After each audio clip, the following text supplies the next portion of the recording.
My name is James Myers. This is my daughter Lily. She's 4. I'll turn 40 in June. I work in Superior, Wisconsin for Barco Hydraulics. I'm a drafter designer. Reason right now I'm riding the bus, I do have a vehicle, but transmission went on it and cost them like $2,000 to get fixed. It's been broke down for 2 years, so I've been doing this commute for 2 years. Wake up around 6 o'clock in the morning. I take bus from 27th West to downtown. Then I get on this bus, the 11, to go up to 9th and 11th Avenue East to take her to daycare.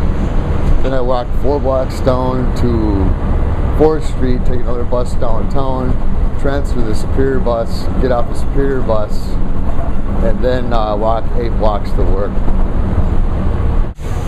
The commute in the morning is about an hour and a half. Hour and a half both ways.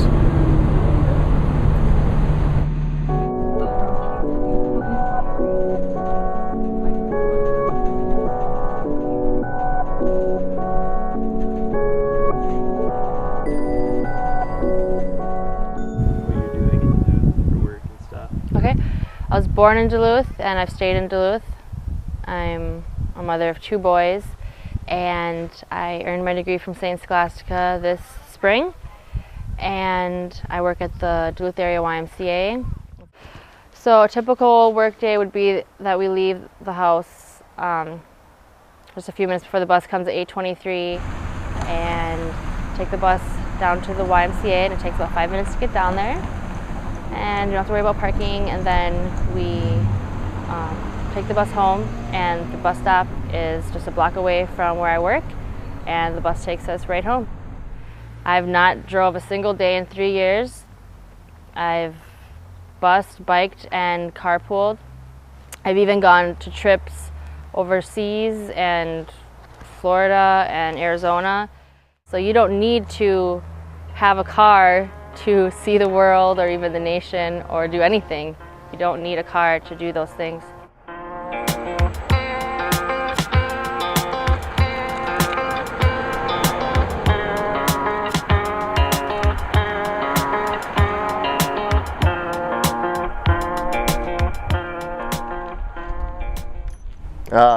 Maxwell Magruder. I'm 24 years old. Well, I usually catch the 10 up to the mall area, and it only takes about 10 minutes to get up there. I leave, bus is always on time. This car behind me gets like 12 miles a gallon, so it saves me money, it saves, I don't know, everybody money, I guess. I mean, like my freshman year, I wanted to go up to the mall so bad, but I always heard, oh, it takes like an hour and a half to get up there, you know, with the bus. So I'd always, like, you know, some of my friends with cars, they'd drive me up there, and, you know, little did I know it really takes, like I said, like 10 minutes. So do what you want, but I'd highly recommend taking the bus. At least trying it out, you know, especially UMD students. It's free. UMD is the greatest. I mean, you don't have to deal with parking. You don't have to pay for a parking pass. It's free to students. I mean, it's just the list goes on, especially if you live on a bus line.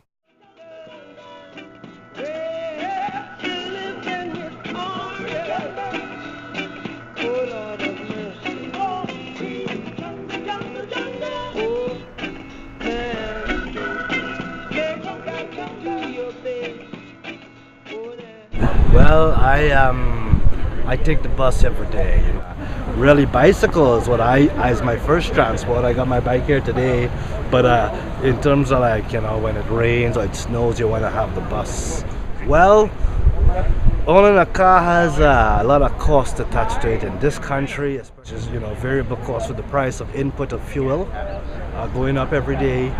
You might decide, well, the money that I spent on gas could go for food, or for medical expenses, or for bicycle repairs, you know, or for a bus pass. And what I've found that what I pay for 1 month at a bus I use in 1 week on my car, so I get, you know, a really good deal on the bus. And I have a pretty good economical car. I have a Ford Focus.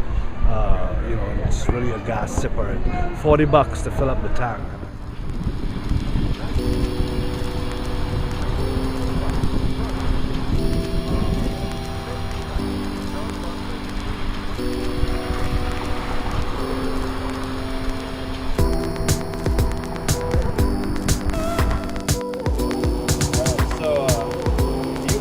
Mostly for your own health, or more as like a social statement, or maybe a little bit more? Mostly it's for convenience. I mean, it just, my wife and I own a car, and we'd prefer not to drive it to save on the expense of driving it. And it's just convenient. I mean, other than driving, it's, you know, a super convenient form of getting around. I mean, plus, yeah, obviously it saves me time of having to work out. You get a little bit of aerobic workout in the morning, and yeah, it saves a lot of time. I mean, I've been commuting and riding in cities for, you know, for about 4 years, really, on a very regular basis. So it's skill that, you know, it's just like learning to drive a car. There are specific driving skills that apply to bikes. So I tend to take the lake walk, so I get onto it just over at Leif Erikson Park, and then come over to Canal Park along the lake, and then cut inland, and there's a little bike path that takes you over the freeway, then east-west over this way on Superior. My mileage that way is 3.5 miles, and it usually takes me about 20 minutes.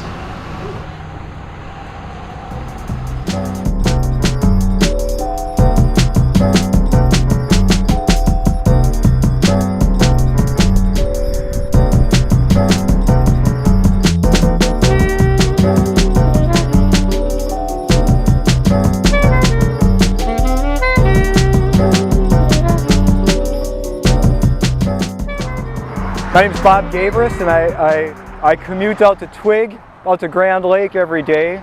It's a 20-mile ride one way, and I try to do it year-round every day. I average probably about 3 or 4 days a week commuting, and I absolutely love it.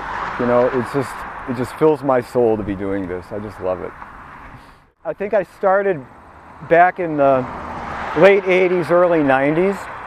And I bought my first my mountain bike that I use.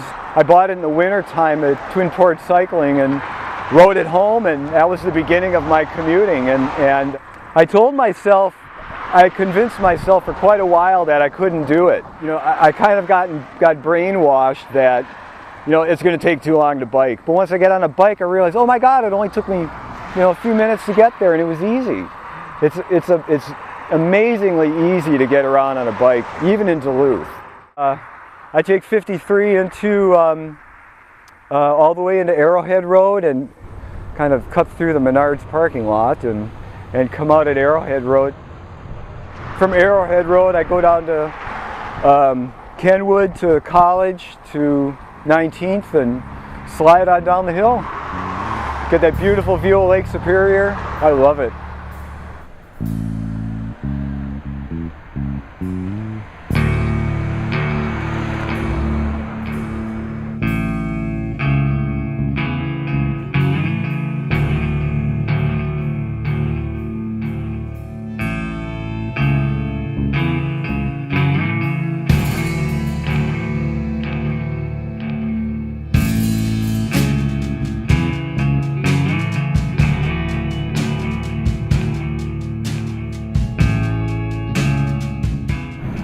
Yeah, the biking is all about mutual aid. It looks like it's all about bikes, but really it's about developing relationships and learning to rely on each other for what we need. So we have a bike shop, and we have all the tools that a bike shop has, and lots of bikes that aren't new but still work. And people come down, and instead of doing anything with money, we do it all work trade. Somebody will come down and we'll help them build a bike, and then instead of paying us or paying for the parts or the shop space, they'll help somebody else build their bike, or they'll bring by cookies for us, or they'll somebody made a really awesome flag with a Bike Cave logo on it that we fly out the back of bikes sometimes. So people do whatever they're good at. We ask people do whatever you're good at back for us. We're good at building bikes, and so you help us with whatever you're good at. And I think most of the time that works. And people a lot of time are like, can't we just give you money? And we're like, no, you gotta be creative.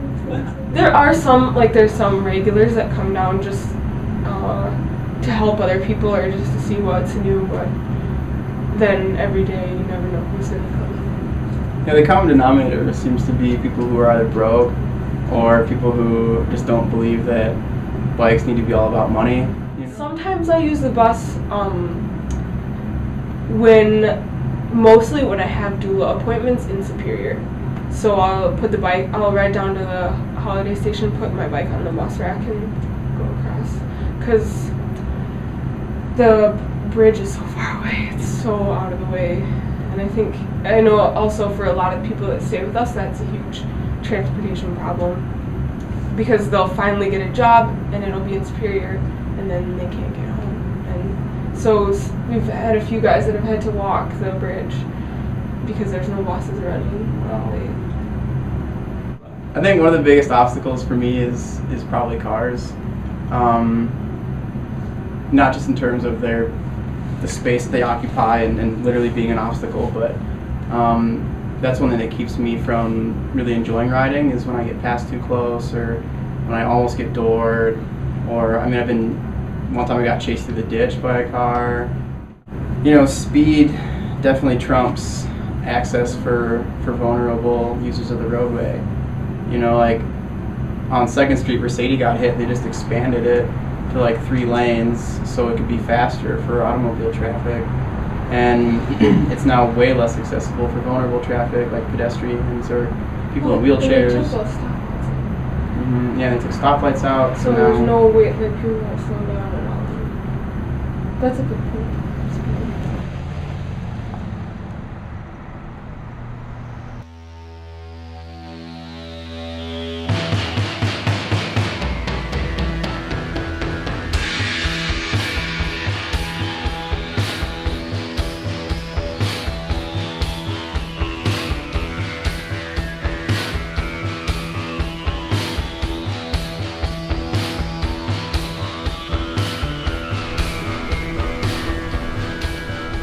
It requires me to keep my life at a walking pace, and yeah, that's a whole lot less stressful. I'm a second career student, right? My first career was basically being a mom. I mean, I worked too, but it's kind of focused on being a mom. I have 2 teenagers. One of them goes to East and one of them goes to Harbor City. And I work at St. Luke's Hospital. I work the night shift as a CNA. And yes, I walk through downtown Duluth at night, through Central Hillside anyway. That's 11 p.m. to 7:30 a.m. I leave my house at about 10:30 typically. I walk, it's about 14 blocks. I walk down 4th Street and then 9th East, because it's well lit. There's plenty of traffic still at 10:30. So I have coworkers who are horrified. I'm like, I can't believe you walk. Aren't you afraid you're gonna get jumped or something? I'm like, no. In good weather, it takes probably 17, 18 minutes. And I do most of my grocery shopping at Whole Foods Co-op. And since I walk past there on the way home from work, I do a lot of little trips. Yeah, I mean, my life is planned around not having a car, really. That's one of the reasons I live in Central Hillside. All the kids, the activities that my kids like, they do a lot of theater. That's all downtown for the most part.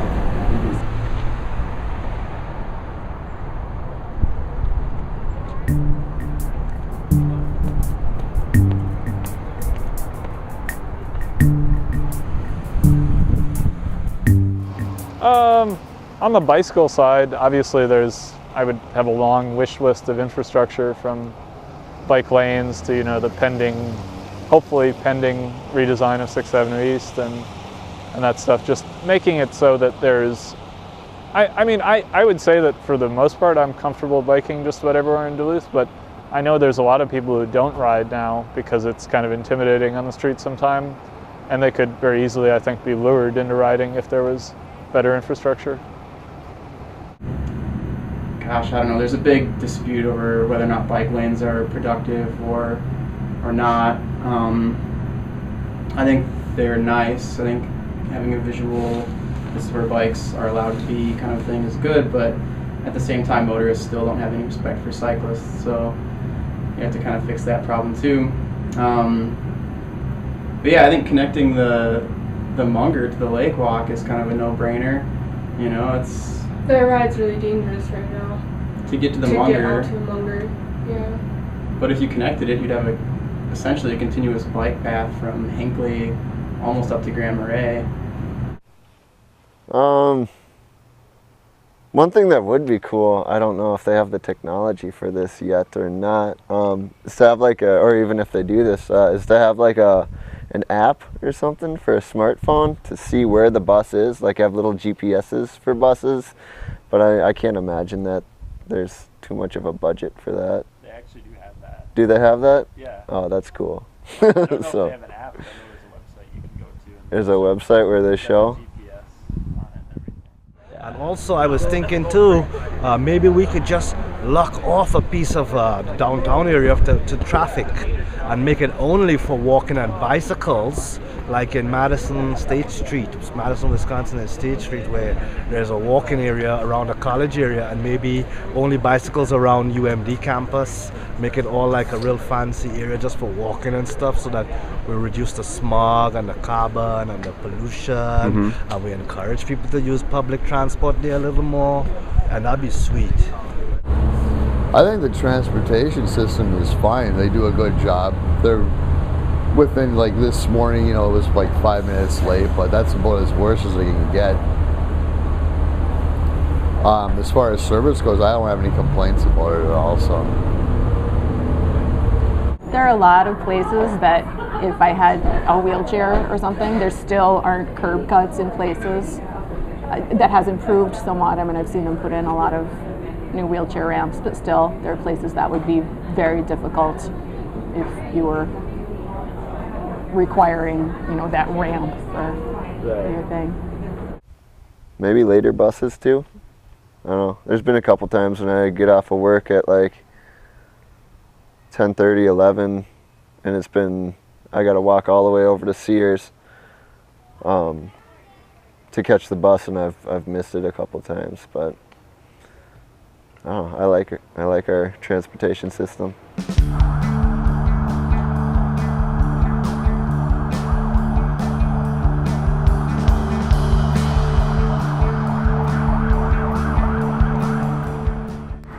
Oh, I think there's huge advantages riding a bike.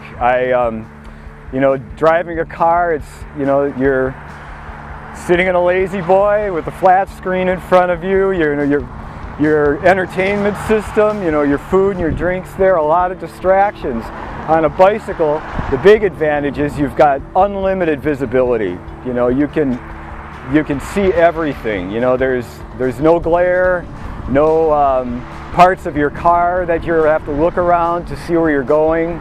Not having to pay for a car gives me money to spend on things that are more important to me. You know, I get to eat good food. You know, I get to go out to eat sometimes, take the kids out. I can buy them the cute shoes that they want sometimes. I'd recommend trying another mode. You know, try biking if it's an appropriate distance. You don't have to do it every day. You don't have to do it all winter, but you know, you can give it a shot one day and just try it out. It's like kind of a paradox. We think that driving is going to get us there faster, and therefore, like, we're always in a go mode. We go all day, we go from one place to another, and in between we have no downtime.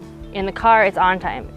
And that misconception leads to us always being stressed out and not mindful. We're not mindful of where we're going or what we're doing, and so we have a hard time being mindful of other things, our eating habits, our relationship with the environment, our relationship with other people. And I really think that all those long-term benefits can really come from not driving. Ride your bike. People have more choices than they think that they do. And I would love it if people were more aware of that. And you know, if you want to drive to the store, that's fine, but be aware that you have this other option, and there are a lot of positive benefits to it that you might not be thinking about.